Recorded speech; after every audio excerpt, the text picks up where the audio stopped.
So a little history on the sermon today. One of our beloved elders of the church approached me and asked if I would revisit a sermon that I offered 4 years ago in advance of the then presidential election. And they asked me to look at the ideas, the thoughts, the stories, and to revise and revisit in light of 70 days from now, another presidential election.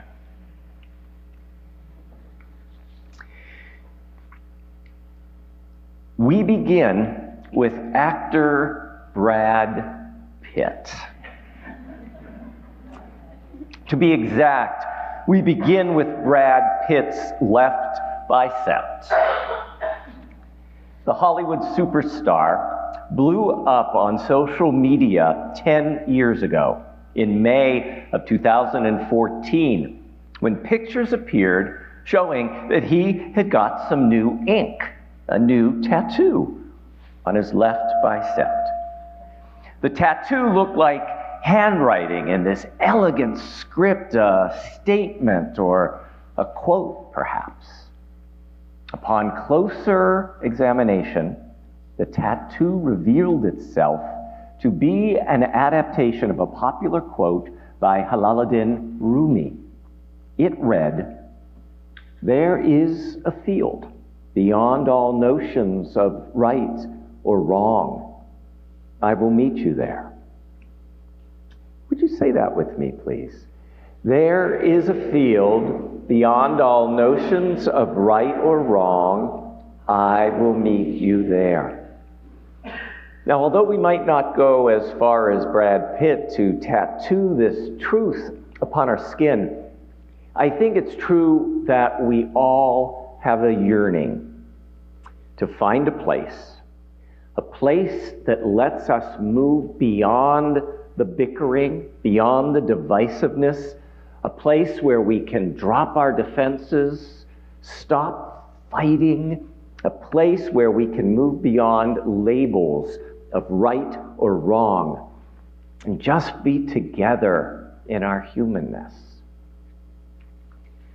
The great Persian Muslim mystic Rumi believed that such a state of mind and heart was possible for each one of us. To find it, he said, we must be willing to let go of the language of winning and losing, better and best, right and wrong. Rumi wrote, "Close the language door and open the love window." I just love that. Close the language door and open the love window. Could you say that with me? Close the language door and open the love window. Many years ago, when I was in seminary, a strange turn of events led me to carpool once a week with someone who was going to the same university class as I was. It was a 45-minute drive each way. His name was Roberto, and he had a very different, to say the least, worldview than mine. He was studying to be an Assemblies of God Pentecostal minister at a very conservative theological school. I was studying to be a Unitarian Universalist minister at a very liberal theological school. I'll be honest, I recoiled from so much of what Roberto believed, including women should be silent in church and not be ministers. Men were meant to be the head of the household. Abortion was a sin, as was being gay. Anyone who didn't accept Jesus as the Lord and Savior was destined to burn in hell for all eternity. Likewise, Roberto recoiled from much of what I believed. Women make awesome ministers. No gender identity is superior to another. A woman has the right to make choices about her own body.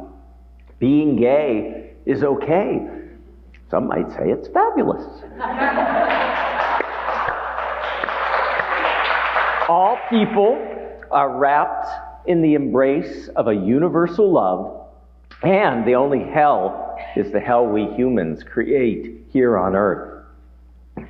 For Roberto and me, the language of our beliefs created so much division between us, a clear sense of right and wrong. But there we were in that car week after week, 45 minutes each way.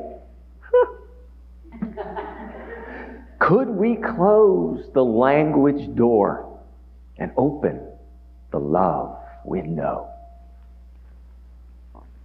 Then I remembered that quote, which I've always loved, by Rumi. Out beyond ideas of wrongdoing and right doing, there is a field. I will meet you there. Roberto and I decided to create such a field in that car. We agreed to set aside all notions of right and wrong. We decided to create, in the words of Dr. Susie Pollack-Babka, a place empty of divisiveness, empty of opposition, empty of what we think is certain. We agreed to actually talk to each other, not at each other. We asked questions with curiosity and listened not to respond, but to actually hear and understand. We let go of the need to defend personal truths in order to see the person in each other. We got to know and understand each other. We became really good friends. We shared the essence of our religious beliefs and the calling that was leading us both into ministry. One day, weeks into our conversations, Roberto shared that he was attracted to men. But because of his Bible-based beliefs, he had never acted on his feelings, nor would he ever. He was married to a woman he truly loved and adored, and trusted that his God would give him the strength to be faithful. Now, previously, I would have recoiled from such an accommodation or arrangement. But because I knew Roberto and I had really listened to the religious beliefs that stirred his soul, that fed his heart, I came to respect his ability to find such a strength in his life to do what he thought was correct, what he thought was the godly thing to do. It was not a choice I could make, but I understood why it was a choice he and his wife had made together as Pentecostal Christians. Roberto and I were able to find something more important than our individual beliefs. We were able to see beyond our differences to a humanity, dare I say, love, that was greater than anything that could divide us. Out beyond ideas of wrongdoing and right doing, there is a field. I will meet you there. When the soul lies down in that grass, the world is too full to talk about. Ideas, language, even the phrase each other doesn't make any sense. Would you join with me in saying that? Out beyond ideas of wrongdoing and right doing, there is a field. I will meet you there. When the soul lies down in that grass, the world is too full to talk about. Ideas, language, even the phrase each other doesn't make any sense. Author Mark Gilbert writes, "We live in a culture often motivated by winning and losing, presenting ourselves to be right and others to be wrong. being in judgment about the thoughts and actions of others. Our political systems are often mired so much in their differences of belief that no positive action can be created. Our news is often overwhelmed with stories of conflict and power structures. The challenges of modern life can certainly be overwhelming. Yet, somewhere within us, we know there is a better way. We know there is a place, a field, where we can move beyond our judgments of wrongdoing and right doing. Although it's natural to think of this field as a physical place where grass and flowers grow, the wind blows, and animals graze, there is another way to picture this field. A field can be an invisible, energetic, all-encompassing aspect of reality, like a magnetic field or an energy field, an energy of interconnectedness that permeates everything and holds it all together. Mark Gilbert continues, beyond our animalistic, ego-driven struggles to win and survive, there is a field that connecteth us. There is a field connecting us. That's where we are called to meet in our awareness, as our souls lie down in the grass together, and we realize what's really, truly important. Our love for one another and for the power that created us and connects us one to another. Let's go out there in that field. Now, I am not naive. I know we live in frighteningly divided times in our country, in our politics, and for some of us in our own families.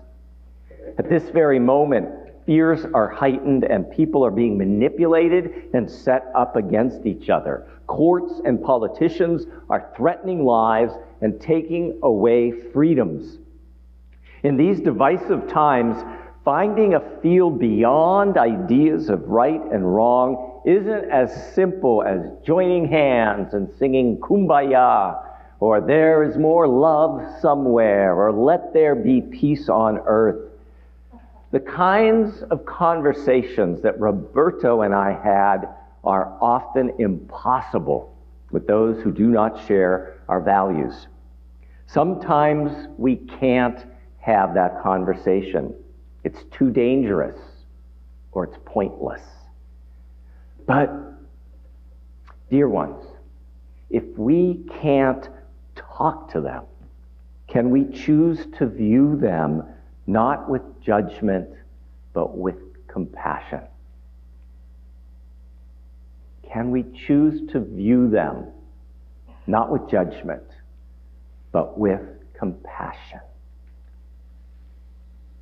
A personal tragedy led Dr. Susie Pollock Babka to make such a choice and experience for herself Rumi's field beyond all notions of right or wrong. And I want to let you know the words that follow describe a violent and deadly act. Dr. Babka remembers, 15 minutes from my parents' house is a country road near a grassy field. Almost 5 months ago, ambulances and road crews, yellow crime scene tape and debris were strewn over this road in a scene that haunts me still.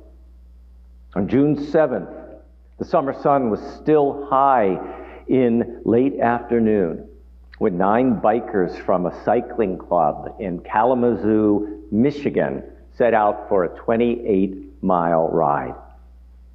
5 miles into that ride, a motorist in a large pickup truck slammed into them with such force that 5 died and 4 were horribly injured. My father, Larry Pollock, was killed. I'm told that the man who deliberately drove into the cyclist was grieving the loss of a loved one. The violence of his action shredded the fabric of interconnection. Dr. Babka continues. The violence that touched my family is too common in this world. Damaged people exhale their brokenness as though violence is all there is to the world. Perhaps it's all they've experienced, never knowing the love I knew from my father.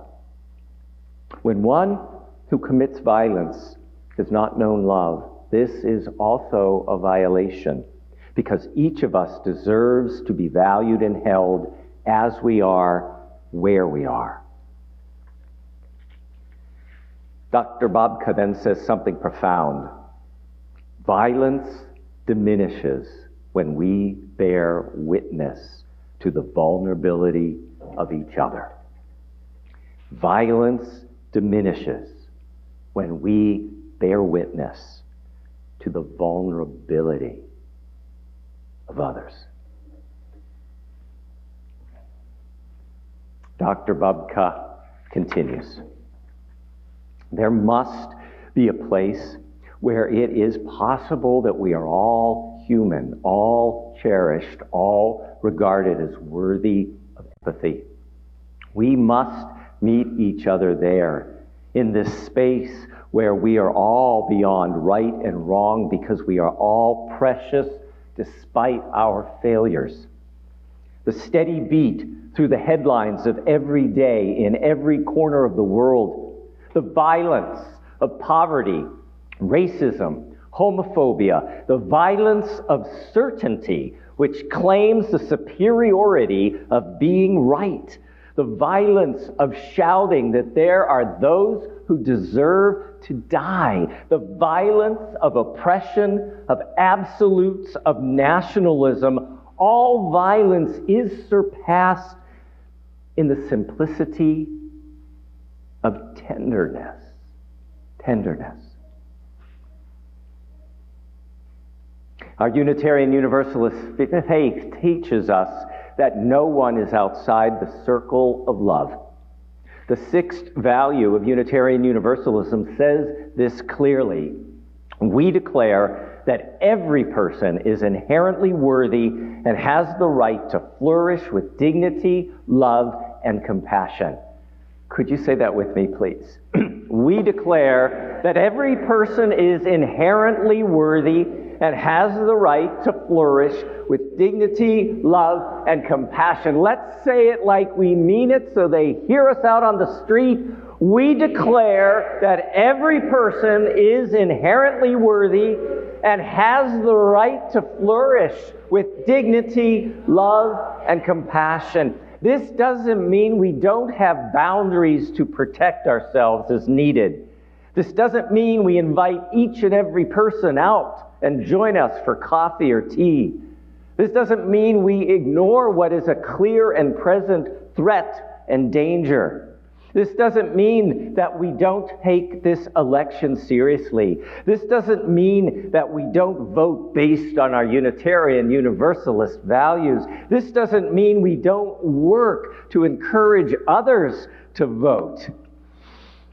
But it does mean we need to remember that every person has a story that has shaped them, a story that has shaped their beliefs and their actions. Some people have been shaped by abundance, kindness, or joy. Others have been shaped by scarcity, unskillfulness, hatred, and pain. But our Unitarian Universalist faith teaches us that no one is outside the circle of love. They can be outside the circle of like, but not outside the circle of love. They can be outside the circle of our vote, but not outside the circle of our love.